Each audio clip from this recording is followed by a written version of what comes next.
श्री शिवाय नमस्तुभ्यं। महाराज, आप सभी लोग जानते हैं कि 21 सितंबर 2025 को सर्वपितृ मोक्ष अमावस्या है और इस दिन सभी लोग एक चावल की कटोरी वाला उपाय करते हैं। जिन लोगों ने भी पिछले साल इस उपाय को किया था, आज उन लोगों के पास किसी चीज की कमी नहीं है। इसलिए आप सभी लोगों को इस बार ये चावल की कटोरी वाला उपाय वापस से करना है। और जो लोग पहली बार इस उपाय करेंगे उनको तो विशेष रूप से इस उपाय को जरूर समझना चाहिए। देखिए महाराज, इस उपाय को घर की बड़ी माता बहनों में से किसी एक माता बहन को करना चाहिए। अगर किसी कारणवश घर में माताएं बहनें उपस्थित ना हो तो उस जगह पर फिर घर का कोई बड़ा सदस्य भी इस उपाय को कर सकता है।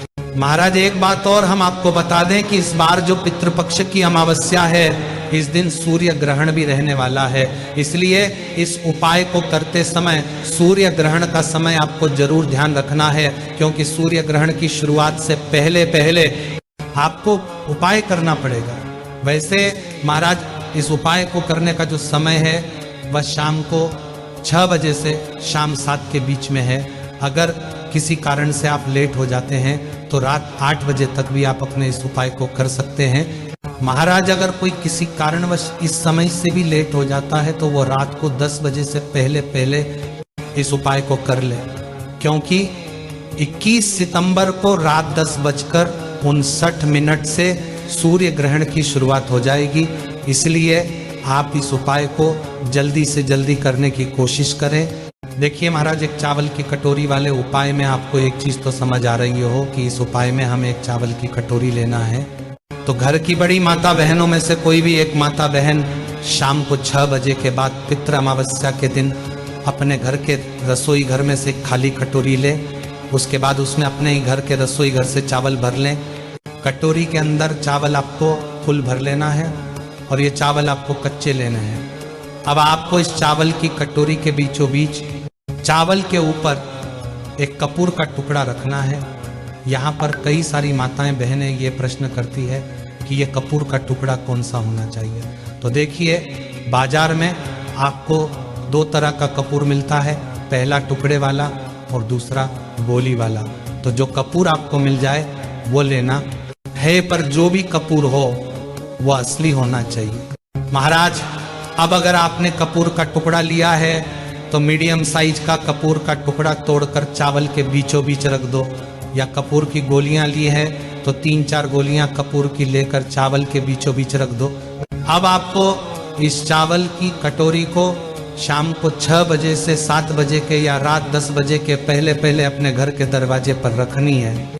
ये चावल की कटोरी आपको अपने घर के मेन गेट, जहां से आप अंदर बाहर जाते हैं, उस जगह पर या तो चौखट पर रख सकते हैं या दीवार पर भी ये कटोरी को रख सकते हैं। इस कटोरी को आपको अपने घर के दरवाजे पर थोड़ा सा बाहर की साइड करके रखना है।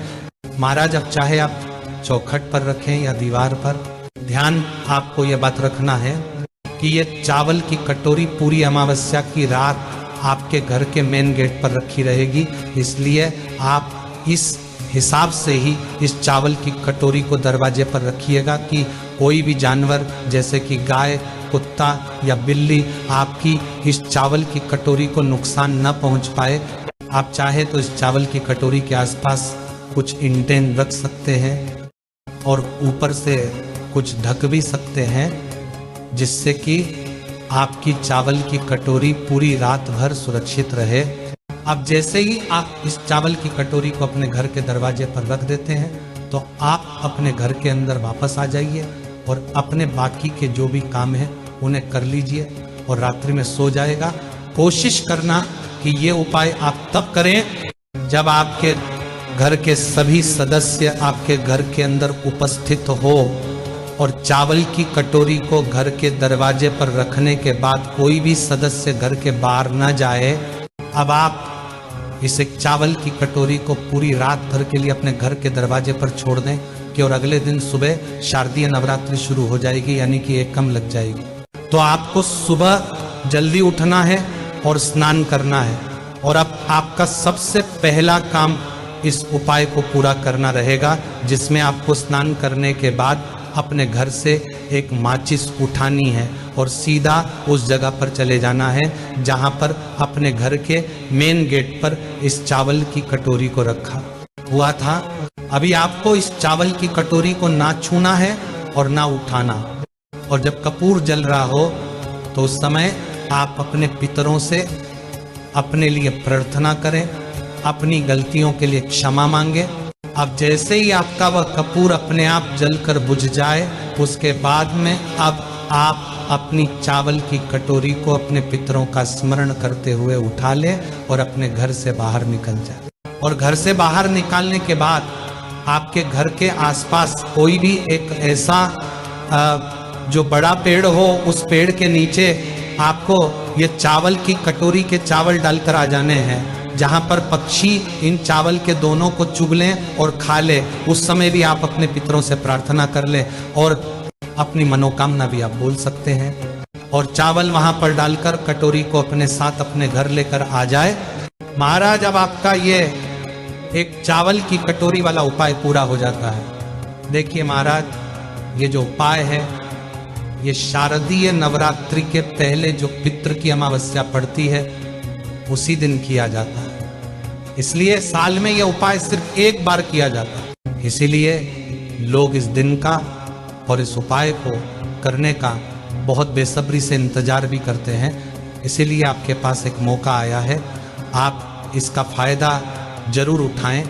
और जो भी लोग पितरों के 16 दिनों में अपने पितरों के लिए, पूर्वजों के लिए कुछ ना कर पाए हो, अगर वह भी पितृपक्ष की अमावस्या के दिन इस एक चावल की कटोरी वाले उपाय को कर लेते हैं तो उनके पितृ, उनके पूर्वज उनसे प्रसन्न होकर ही इस पृथ्वी से जाएंगे और इसके ऊपर पितृदोष भी होगा, वह भी उपाय से दूर हो जाएगा। और महाराज, अगर इस उपाय को करने में आपको कोई भी परेशानी हो तो पहले कमेंट की करके पूछ लीजिएगा, तभी उपाय को कीजिएगा। श्री शिवाय नमस्तुभ्यं।